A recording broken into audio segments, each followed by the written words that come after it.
Dear viewers, Wednesday season 2 part 2 के episode 5 और 6 already हमारे चैनल पर अपलोडेड हैं। लिंक आपको डिस्क्रिप्शन बॉक्स में मिल जाएगा, वहां जाकर जरूर चेक करें। एपिसोड 7 15 साल पहले के फ्लैशबैक से शुरू होता है, जब डॉट की मुलाकात गिडियन से फ्लोरिडा में हुई थी। उस समय गिडियन एक वॉश्ड अप एक्टर था और बारटेंडर का काम कर रहा था। मगर एपिसोड का सबसे बड़ा धमाका होता है नेवरमोर से जुड़ा। प्रिंसिपल डॉट की असली सच्चाई सामने आ जाती है और वो किसी ने सोची भी नहीं थी। पता चलता है कि डॉट वही शख्स है जिसने मॉर्निंग सॉन्ग कल्ट की नींव रखी थी। प्रेजेंट में डॉट को पता चलता है कि बियांका और उसकी माँ स्कूल की प्रॉपर्टी पर छिपी हुई हैं। डॉट यह रिवील करता है कि वह बर्ड सॉन्ग है और वही है जिसने गिडियन और गैब्रियल को मिलवाया। अब वह चाहता है कि बियांका अपनी सायरन सॉन्ग का इस्तेमाल करके गाला के लिए डोनेशंस जुटाए। वेडनेसडे ने अपनी प्रेमोनिशन का रास्ता बदलकर इनिड को तो बचा लिया है, लेकिन खतरा अभी खत्म नहीं हुआ। एडम्स फैमिली का एक सदस्य अब मौत के लिए निशानजदा है और भले ही इनिड ने फिलहाल अपनी काली किस्मत से बचाव कर लिया हो, मगर वो अभी भी पूरी तरह सुरक्षित नहीं है। बिना वक्त गंवाए वेडनेसडे अपनी नई विजन वाली बात इनिड से शेयर करती है और फिर तुरंत टाइलर, फ्रांसॉस और आइजैक की तलाश में लग जाती है। उसकी इन्वेस्टिगेशन की शुरुआत होती है अपने ही घर से, अपने माता पिता से। उसे पता चलता है कि गोमेज उसके पिता न सिर्फ आइजैक के पुराने रूममेट थे, बल्कि उसके सबसे करीबी दोस्त भी। गोमेज हमेशा इस बात को लेकर परेशान रहता था कि लोग उसके रूममेट की तेज दिमाग का फायदा उठा सकते हैं। वेडनेसडे अपने पेरेंट्स को बताती है कि फ्रैंकवाज ने शहर छोड़ने के बारे में झूठ बोला था। इनिड के साथ वो फ्रीकी फ्राइडे स्टाइल मोमेंट के बाद वेडनेसडे को एक बड़ा सीक्रेट पता चलता है। उसकी माँ मोर्टिशा भी कभी राइटर थी, लेकिन जब ग्रैंड मामा ने उसकी पहली स्टोरी को ठुकरा दिया और बहुत ठंडे दिल से उसे रिजेक्ट कर दिया, तो मोर्टिशा ने हमेशा के लिए राइटिंग छोड़ दी और अपने अंदर उस हिस्से को बंद कर लिया। लेकिन पास्ट हमेशा छुपा नहीं रहता। गाला के दौरान ही एक और काली परछाई इस इवेंट पर छा जाती है। प्रोफेसर ऑर्लॉफ की अचानक हुई मौत पूरे माहौल को हिलाकर रख देती है। नेवरमोर की हॉलवेज में हलचल फैल जाती है। हर तरफ बेचैनी और अनीस छा जाती है। हवा तक भारी और डरावनी लगने लगती है। लेकिन डॉट हमेशा की तरह चालाक और रूथलेस इस ट्रेजेडी को अपने रास्ते की रुकावट नहीं बनने देता। वो सच्चाई को छुपा लेता है और एक पॉलिश्ड फसाद के पीछे ग्रिम रियलिटी को दबा देता है। बाहर से सबको ऐसा दिखाता है जैसे कुछ हुआ ही नहीं और गाला वैसे ही चलता रहता है। अपना कंट्रोल पूरी तरह से सुरक्षित करने के लिए डॉट एक और कदम उठाता है। ऑप्टिक्स और परसुएजन की अपनी मास्टरी का इस्तेमाल करके वो शेरिफ से डील करता है। पुलिस अग्री करती है कि कैंपस सिक्योरिटी अब उनके कंट्रोल में रहेगी। इससे डॉट को डबल फायदा मिलता है। एक तरफ वो अपनी स्कीम्स को बिना रोक टोक आगे बढ़ा सकता है और दूसरी तरफ सबको ये इल्यूजन दे सकता है कि ऑर्डर और सुरक्षा अब भी कायम है। इसी बीच वेडनेसडे की विजन भी अचानक बदल जाती है। पहले उसे लगा था कि इनिड ही डेंजर में है और उसी को बचाने के लिए उसने अपनी प्रीमोनिशन की आउटकम बदल दी थी। वो सोच रही थी कि उसने डेस्टिनी को ट्रिक कर लिया है और अपनी दोस्त की जान बचा ली है। लेकिन अब उसके सामने एक और बड़ा सच खुलता है। किस्मत इतनी आसानी से हार मानने वाली नहीं है। नया विजन दिखाता है कि सैक्रिफाइस के लिए मार किया गया इंसान अब कोई और नहीं बल्कि एडम्स फैमिली का ही एक मेंबर है, पग्सले। यानी एक तरफ उसका भाई मौत के निशान पर है और दूसरी तरफ इनिड भी पूरी तरह सुरक्षित नहीं है। स्कूल में ब्रूनो एक बार फिर कोशिश करता है कि इनिड उसे माफ कर दे और वापस अपना ले, लेकिन इनिड इस बार बिल्कुल साफ बोल देती है अब कोई सेकंड चांस नहीं है। ठीक उसी वक्त प्रोफेसर कैप्री गुस्से में आकर उसे डांटती है। कैप्री का कहना है कि बार बार लुपिन केजेस से बाहर निकल जाती है और फुल मून अब बहुत पास है। वो वार्निंग देती है कि ये खेल नहीं है, रिस्क पहले से कहीं ज्यादा है। कैप्री खुलकर सच बताती है। एक अल्फा वुल्फ अगर फुल मून की रोशनी में अपने इंस्टिंक्ट्स के आगे हार मान ले और पूरी तरह ट्रांसफॉर्म हो जाए तो बहुत बड़ा खतरा है कि वो कभी इंसानी रूप में वापस न आ सके और ऐसे वुल्व्स का अंजाम और भी ज्यादा डरावना होता है। उन्हें उनके अपने ही पैक के हाथों मार दिया जाता है। इनिड भले ही अभी वेडनेसडे की विजन से बच गई हो, लेकिन असली स्ट्रगल तो अब शुरू होने वाला है। इसी बीच गैल्पिन हाउस में माहौल बहुत टेंस है। टाइलर अपना सामान पैक कर रहा होता है जबकि उसकी मॉम फ्रैंकॉस की हालत और बिगड़ रही होती है। उसकी दवाइयाँ खत्म हो चुकी हैं और इसी मजबूरी में आइजैक एक डार्क स्टेप लेता है। वो वेट्स ऑफिस में घुसकर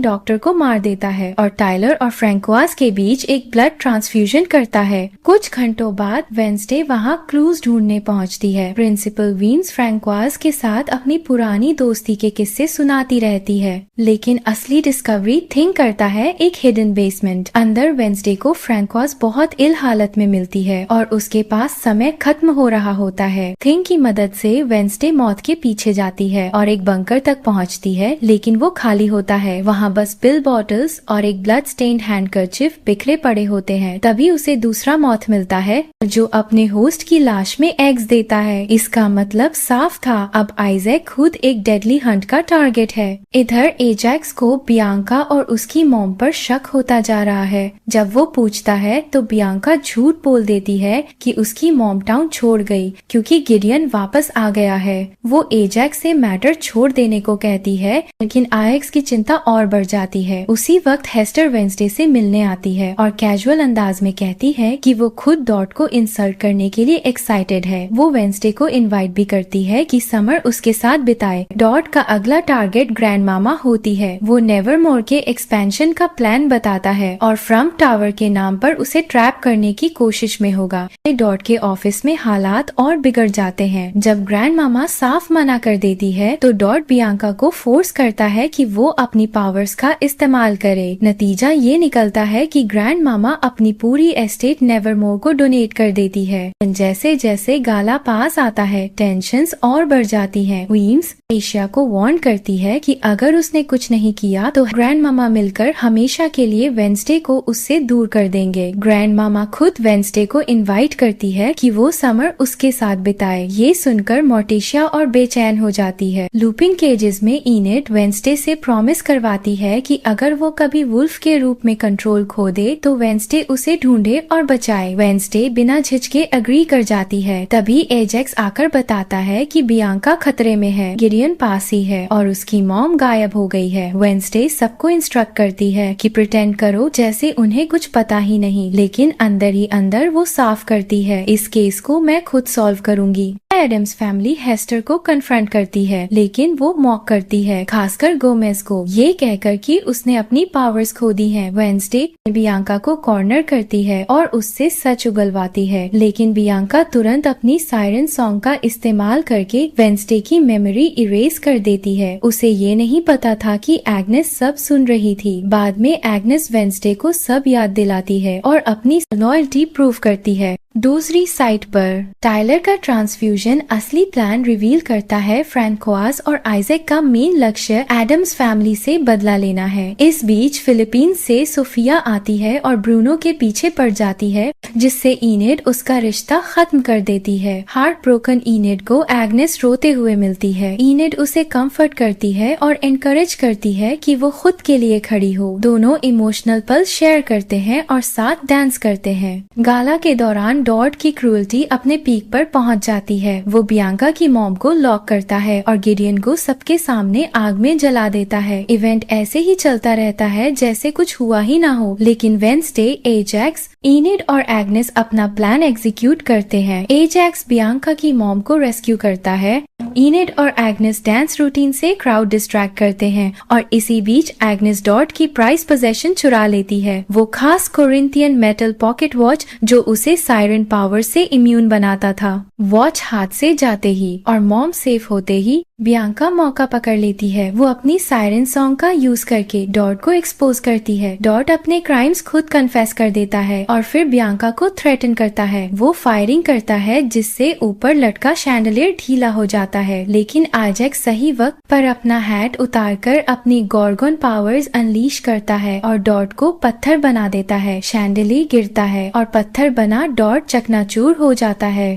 लेकिन भले ही डॉट खत्म हो गया, असली खतरा अभी बाकी है। आइजैक चुपके से नेवरमोर में घुसता है और पग्सले को किडनैप कर लेता है। एपिसोड यहीं खत्म होता है। एपिसोड 8 कहानी की शुरुआत होती है वेंसडे के इनर थॉट से। वो सोच रही होती है कि पास्ट कभी सच में खत्म नहीं होता, वो हमेशा किसी न किसी रूप में वापस आता है। स्कूल में भी माहौल भारी है। वो स्टूडेंट्स जिनके पेरेंट्स गाला में मौजूद थे उन्हें तुरंत घर भेज दिया गया है और बाहर शेरिफ भी उसी सवाल से परेशान है, आखिर कोई पग्सले को क्यों किडनैप करेगा। ये बीच प्रिंसिपल वीम्स मोर्टिशा को सलाह देती है कि वो अपनी मॉम से हेल्प ले और रेवन एबिलिटीज को जागृत करे। हालात अब डेस्परेट हैं और उन्हें डेस्परेट मेजर्स की जरूरत है। मोर्टिशा अपनी रेवन एबिलिटीज को इस्तेमाल करने के लिए मदद मांगती है और ग्रैंड मामा तुरंत मान जाती है। मोर्टिशा, वेंसडे और ग्रैंड मामा एक क्रिस्टल बॉल के चारों तरफ सर्कल बनाकर रिचुअल शुरू करती हैं। धीरे धीरे धुंधले साए और अजीब एनर्जी कमरे को भरने लगते हैं और फिर सामने आता है अतीत का एक विजन जिसमें यंग मोर्टिशिया और गोमेज एक गुप्त जगह पर आइजैक का बॉडी स्कल ट्री के नीचे दबा रहे हैं। रिचुअल के बाद वेंसडे अपनी माँ से सच जानने के लिए पूछती है। कोई रास्ता न होने पर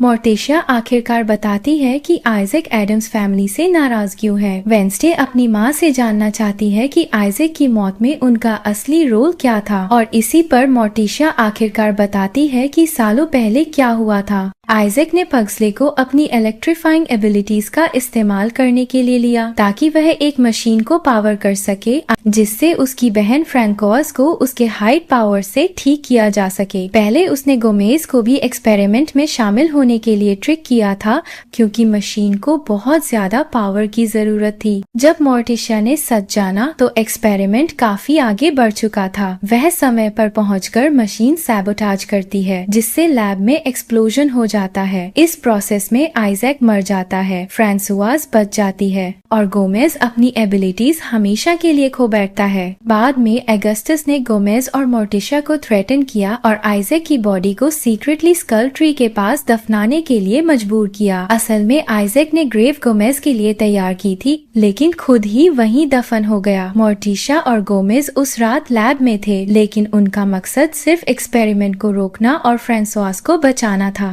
प्रेजेंट में आइजैक अपनी बहन फ्रैंकोस को बचाने की कोशिश कर रहा है इससे पहले कि वह मर जाए। उसे पग्सले की एबिलिटीज की जरूरत थी मशीन को पावर करने के लिए और साथ ही वह एडम्स फैमिली से बदला भी लेना चाहता था। पग्सले के किडनैपिंग के अगले सुबह स्टूडेंट्स अपने घर जाने की तैयारी करने लगते हैं। एजैक्स और इनिड को आखिरकार क्लोजर मिलती है और एग्नेस भी अपने गुड बाइज कहती है। फुल मून आने वाला होने के कारण इनिड अभी नहीं जा सकती, उसे खुद को लुपिन केजेस में लॉक करके शांत रहना पड़ता है। इस बीच आइजैक अपनी सिस्टर को बचाने की तैयारी करता है लेकिन वह उससे एक फेवर मांगती है। वह टाइलर से कहते हैं कि वह एक फेक ट्रेल छोड़े ताकि पुलिस को नेवरमोर से दूर किया जा सके। वेंसडे शेरिफ को वार्न करने की कोशिश करती है कि यह ट्रैप है लेकिन वह नहीं सुनती। यूजीन का इस्तेमाल मैसेंजर के रूप में करके आइजैक वेंसडे को एक स्नो ग्लोब भेजता है जिसमें स्कल ट्री है और नीचे मिडनाइट लिखा है। मीटिंग का प्लेस और टाइम तय हो जाता है। वेंसडे अपनी मदर की वार्निंग को इग्नोर करती है और सीधे आइजैक के ट्रैप में चली जाती है। वेंसडे आइजैक को चकमा देने की कोशिश करती है और थिंग को लेकर वुड्स में जाती है ताकि वह आइजैक को रोक सके। उसे क्रॉसबो से लैस करती है। जब थिंग एरो शूट करता है आइजैक अपने हैंड से एरो को डिफ्लेक्ट कर देता है